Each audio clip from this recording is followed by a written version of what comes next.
Welcome, everyone. I'm Coach Nesci from Shooting School Basketball, and you are listening to Meet Your College Hoops Coach. We chat with college coaches to get an inside view of colleges and their basketball programs. We've got a great show today. With us is Coach Ryan Hyland, the head coach of John Jay College.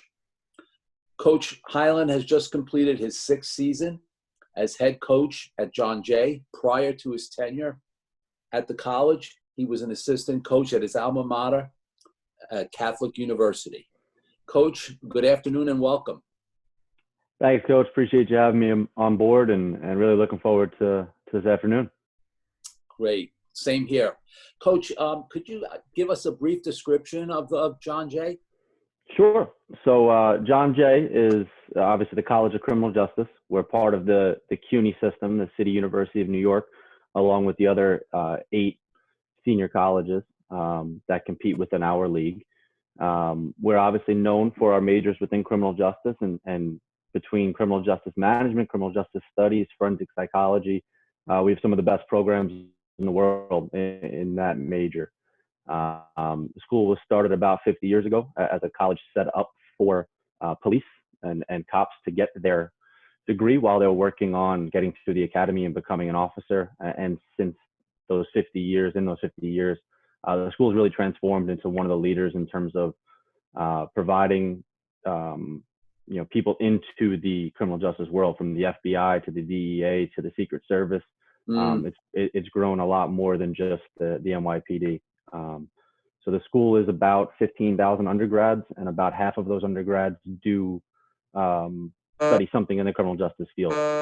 We're a liberal arts school. We have 37 different majors, but obviously the criminal justice facet is what draws a lot of attention from incoming students. Right, and so as John Jay is well known for their criminal justice programs, what wouldn't someone necessarily know as other majors that might be, not as popular, but also, popular as other majors at John Jay? Sure. So our second largest cohort of students are in the economics major, and we have a number of them on our team as well. We're located on 59th Street and 10th Avenue, so kind of right in Midtown Manhattan. We can walk from our campus about 10 minutes right into the middle of Times Square, where you have, a number of Fortune 500 companies. So the benefits of being in New York City and being an economics major provide a lot of opportunity for internships and obviously on the job experience while being an undergrad at John Jay. So, sounds a little funny to be an economics major at a criminal justice school, but it's definitely the largest growing major. In the past 5 or 6 years alone, the enrollment within that major has doubled, and wow. The program has really taken off. Right. And Coach, do you are there any offerings for housing or dormitories? Yep. So we have a unique situation. Obviously, being located in Manhattan, we don't have a 200-acre campus. So we have an entire city block, 2 main buildings that connect kind of in a U shape. One building is 13 stories. That was built about 8 years ago now. $650 million or so put into building that building. And then there's another building that has been standing there for almost 100 years now, which is another 7 stories. Our dorms are not located on that specific spot. They're actually located in the New Yorker Hotel, which is down on 34th Street, across the street from Madison Square Garden. The school has bought out 4 floors from the EHS program, which is Educational Housing Services. So we have 4 floors within there where John Jay students live. 2 of them are exclusively John Jay students, and the other 2 have students from around the world studying abroad or attending FIT, or some even NYU, Baruch, Hunter, some of the other colleges within the city. Okay, that's good. It's good to know. I know that housing opportunities at a lot of the city schools have come into play, whereas years back there really was none. So, I know that's a good thing. And it allows us to stretch our. Sorry, I don't mean to cut you off. It allows us to stretch our recruiting base a little bit.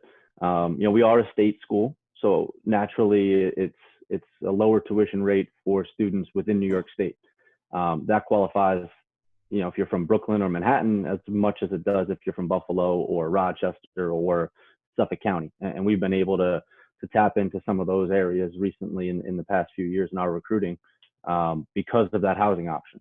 For a student to move to New York on their own and attend a commuter school would be very difficult. They'd have to find housing, they'd have to sign a leasing agreement, they'd have to do a lot of things that parents might not feel comfortable with an 18-year-old doing.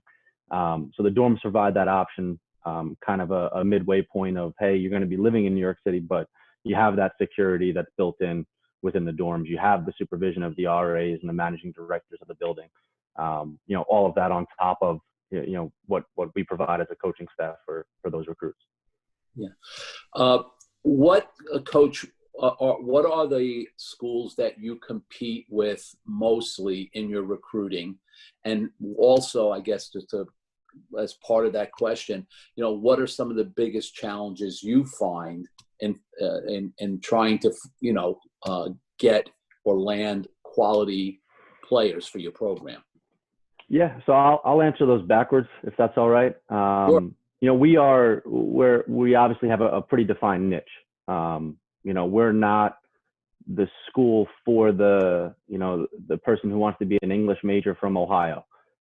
It's not a perfect fit. So within recruiting, we try to narrow that down as quickly as possible. We'll start, like a lot of schools do, with a really, really wide net. And we'll try to attract the students and the recruits that not only fit from a basketball standpoint or a talent standpoint, but fit from an ideological standpoint. We want students that have an interest in being in New York City. We want students, obviously, it's part of the deal. We prefer students who have an interest in criminal justice, because in our track record and what's shown over the past 6 years here are, those are a little bit more self-motivated.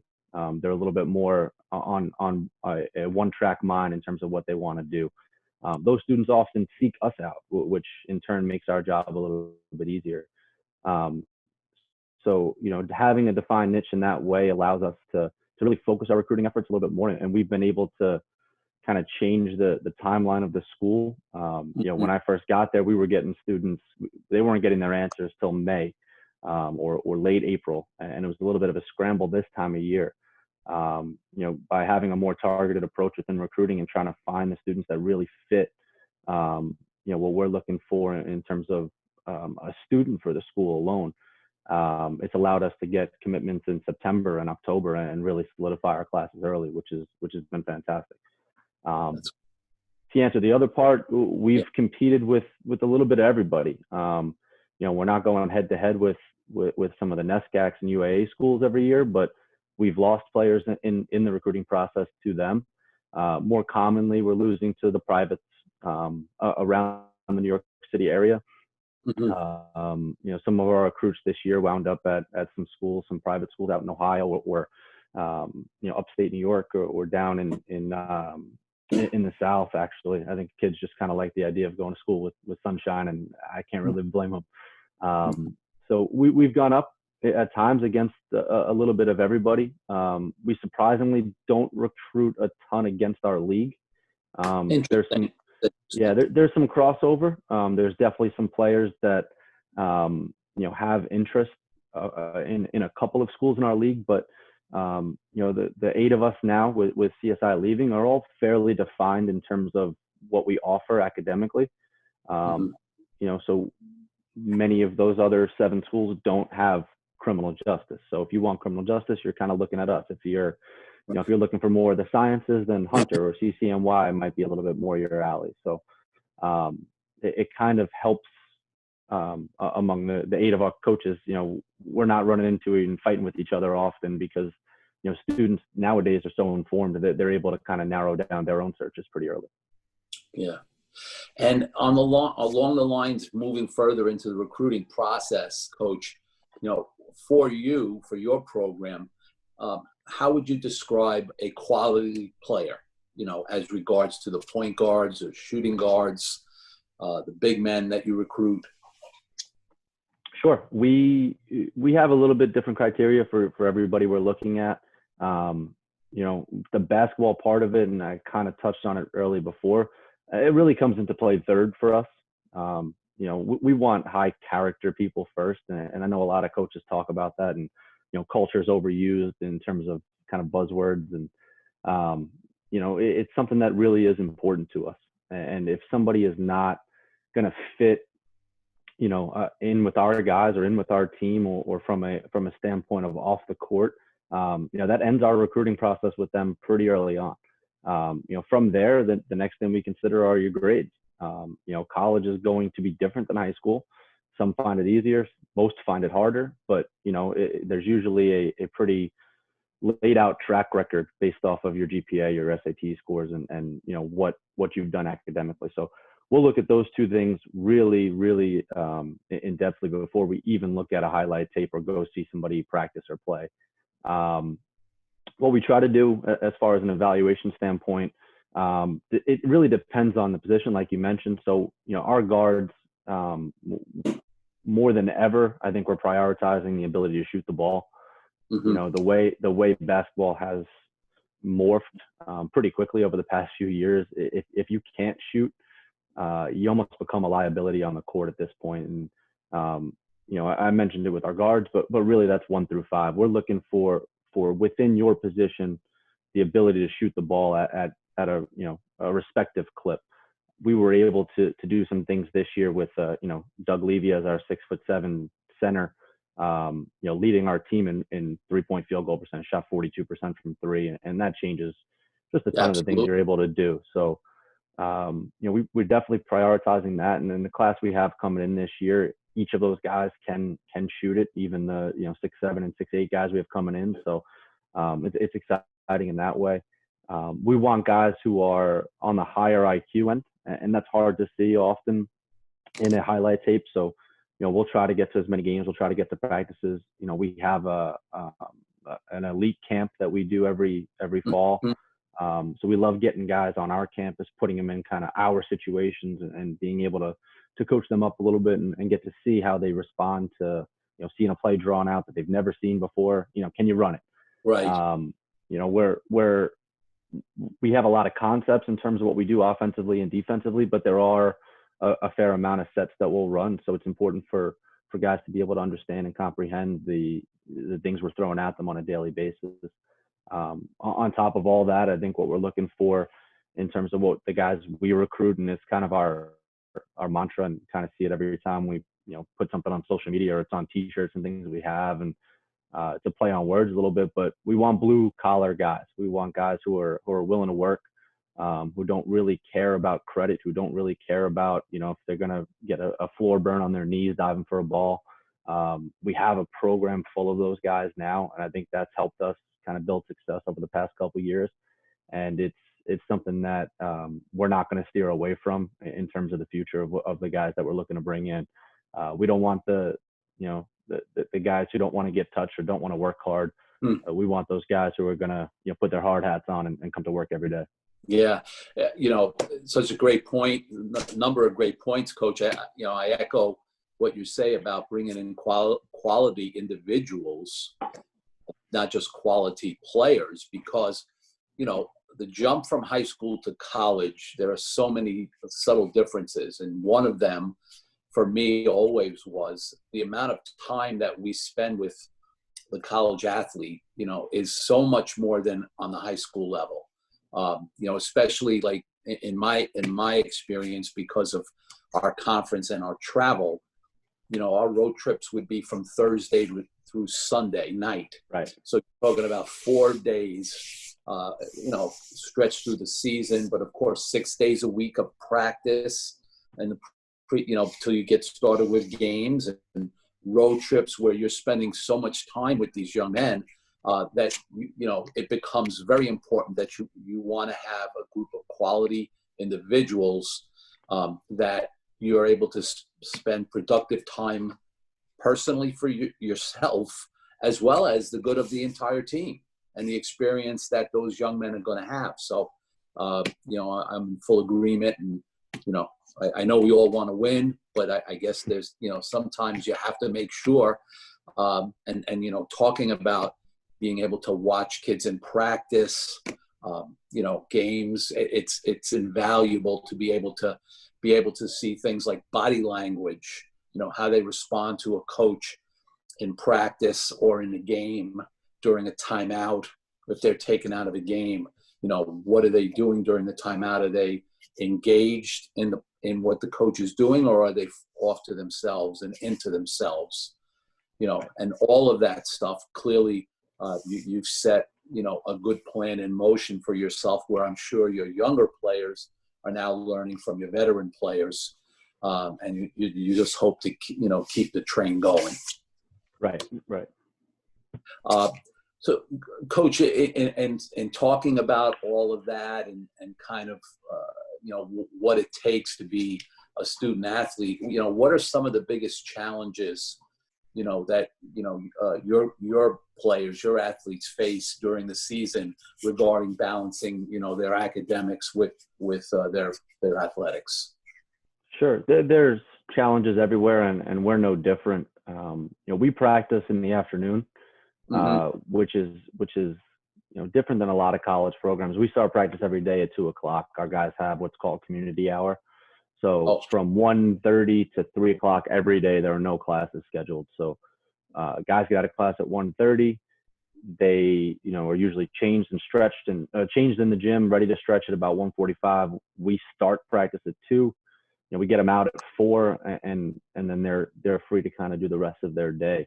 And what we found is it's usually a little bit of a getting used to it period for the freshmen in particular, of waking up on time, getting what you need to get done, eating breakfast, eating lunch, organizing what you need to do study hall wise, and getting ready to go at 2 p.m. Because if you're not in that routine, and until you get into that routine, 2:00 comes really fast, and Sure. all of a sudden, our guys are getting out of practice at 4 p.m. and they have a whole day or night ahead of them of work to do, or travel back to their apartments or dorms or wherever they may be going. So what we found early on is some of the challenges is just getting in that routine. At a lot of schools, you're practicing at night, so you have all day to take care of what you need to take care of. What we do is great for us. It fits our time schedule, fits our gym schedule. It's not something we're changing. It allows me to get out recruiting every night. Right. So it's something that's definitely beneficial and helped our program. But there's certainly an adjustment period for guys in that regard of, hey, getting 2 or 3 classes in before, 1:30, and then, firing up their engines to be ready to go for a hard practice at 2. Yeah, but on a personal level, Coach, I will tell you that I would have loved to be able to have a locked-in time where you are going to have practice, and that your student athletes, your players, don't have class.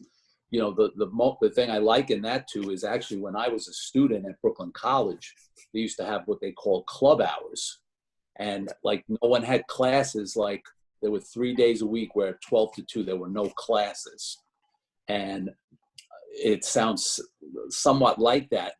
What we faced at NYU, early on when I was an assistant coach there, and going way back, and we used to practice 4:30 to 6:30 across the board, Monday to Thursday. And there weren't as many classes and as many offerings and as many majors. So students would be able to navigate. We'd have kids who'd have to miss class or miss practice for class, or leave practice early.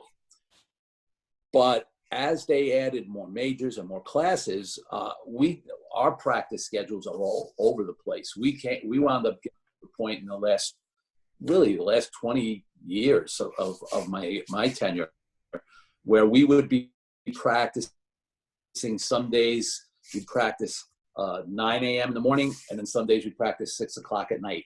Now you talk about, if you practiced at night, you'd have everything done. I could tell you that in some cases, the thing is, you get those guys in there at 7 o'clock after going through a full day of class, their brains are scrambled. They're not, you got to switch them into, leave it. Let's, you can't do anything about what happened in class now. Let's focus in. And then, so I think there's like there's trade-offs. So I think the one thing is that if you can have consistency, like, if you say you're going at 2:00 every day, their bodies can get used to it. And again, it's about, making the adjustments, especially the younger players, but hopefully, that's going to be a good thing for you. And it seemed to be working because obviously year by year, Coach, your success has gone up. And talk to us a little bit about your past season, Coach, which was a great one for you. Sure. Last year we were really fortunate.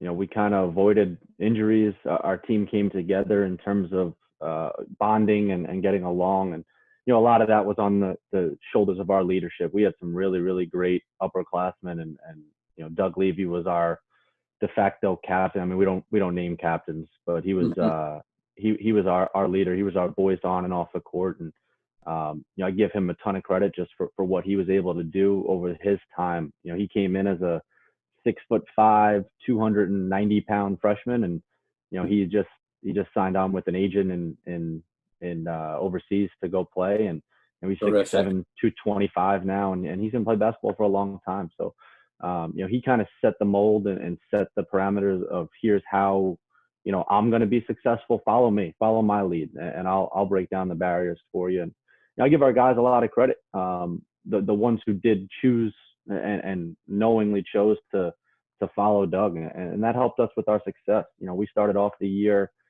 with a bad loss on the road, and we sat in the locker room down in New Jersey on a Wednesday night, and everyone was not happy. I wasn't very happy, and I think it was maybe one of the best things that happened to us because it allowed us to reevaluate really quickly, reevaluate what we were doing, and we set a really great path from there. And I think we won 6 or 7 in a row after that, and kind of got going. And that's when those guys really started to believe that they could do it. We had some new pieces. We had some really important contributions from freshmen and transfers. So it took a little bit of time for us to get kind of congealed together nicely. And the season really flew by, and it's funny thinking about it now. It was only a couple months ago, but just really, really proud of how they came together. It was definitely the closest team on the court that we had, closest team on the locker room, and the success I think is definitely correlated to that. Yeah. How was the CUNY championship game, Coach? How did that game go? So we actually got knocked out in the semifinals. So we lost to your Brooklyn College in overtime. Okay, so I wasn't okay. So you wound up losing a close game to them. Was that it? Yep. So we won the regular season. We went 13-1. We had obviously a great year in that regard. We clinched the number 1 seed with about 4 games left. And in our last regular season game, Doug dove for a ball, kind of hyperextended his elbow and got a little banged up. We went on to win that game without him. It happened in the first 30 minutes. And then we had a bye. We went into the semifinals. We were hosting Brooklyn College at home, who we beat twice. There you go. You say it right there. You beat them twice. Yeah, the third game. It's always a tough thing to beat a good team. I guess Brooklyn was good, right? They were probably a good team. No question. Yeah, they won our league. They went on a nice little run as a 5 seed. They knocked. They won 3 in a row. Played great. Our game was an ugly game. Great defensive battle. They won by 2 in overtime. We had a tip-in called off with about 13 seconds left that would have tied it. And then we had with 0.4 on the clock, ran a baseline out of bounds play, got a layup and just hit the front rim instead of going in. So oh boy, we had our chances. We obviously you can go back through it and agonize over every tip ball, every play, every shot. But we played a great defensive game. That was our MO all year long. We held them to 59 points. You hold the team to 59, you should win the game. So it hurts a little bit, but I think for the guys coming back, it's a little chip on their shoulder, which is great for me to have as a coach. Yeah, but that, of course, it didn't end your season. No, we went on to the ECACs, right. which was great, a great experience. Our second year there, only the 3rd time in program history that they went to the ECACs, and these past 2 years, obviously being the 2nd and 3rd. We played a really, really good NJCU team. who knocked us off as well. So our season ended on a little. We only lost 7 games all year, and 2 of them in the same week at the end there. So not the best end of the season, but I think back often if we had won or we had still been playing when they canceled all these games for the coronavirus, I think I'd be an absolute Looney Tune. So maybe it was a good thing that we lost before that happened. Well, talking about our state of affairs season, but what is a typical off season for your players? Sure. So the season ends. We try to stave off the burnout. So we kind of just we let them go. We have a quick meeting in the locker room after the end of our last game, and one of the things I say in there is go away, get away from each other for a little bit. And usually we wait about 10 days to 2 weeks until we kind of set the next meeting, and we'll have a group meeting, and we'll recap the season. We'll air out our thoughts, our grievances, our problems, and we'll set a path for the future. And immediately after that meeting, we set kind of individual meetings with the guys, and we did that this year via Zoom, and it was different, definitely different, but able to achieve a lot of the same objectives. Lay out what went well, what didn't, and how we can improve. So those usually happen sometime in March. We've met with our team like we would in the normal circumstances. We've met with them via Zoom a few times now, and much more, really nothing basketball wise, just more staying and kind of maintaining that culture. So we read a book together. Everybody had a homework assignment over the past few weeks, so we got together last week and kind of recapped the book. And we've worked to just try to stay together as a group, like they would. If they're on campus, they're together every day. They're playing, they're lifting, they're running.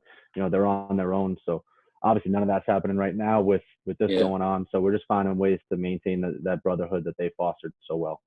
Right. And besides, your interaction clearly with your players during the off season, what else are you and your staff, doing? I mean, I know I could state the obvious, but are you on the road quite, you going to a lot of games and different exposure events? Is that what you spend? So I have a tremendous group of assistant coaches that work for me, and I'm really, really lucky. We're out everywhere as often as we can be. Same thing after the season. I try to give them a little bit of time outside of the immediate recruiting state championship type games that we have to go to, and then it's the same thing. Let's get away from each other for a little bit and kind of reset, refocus, and get hungry again. So when we turn that leaf from our season ending, our recruiting class being finished for the fall, and then flipping over to the next year's class, usually around April, 1st, 10th, something like that. We hit the ground running again. So we'll hit all the major events. We'll go to a lot of the, Ivy League, Patriot League elite camps. Obviously, like I said, we'll host one of our own. And then we're looking to line up, as many visits as we can before the school year ends, because it's a great place to visit with the energy that's on campus.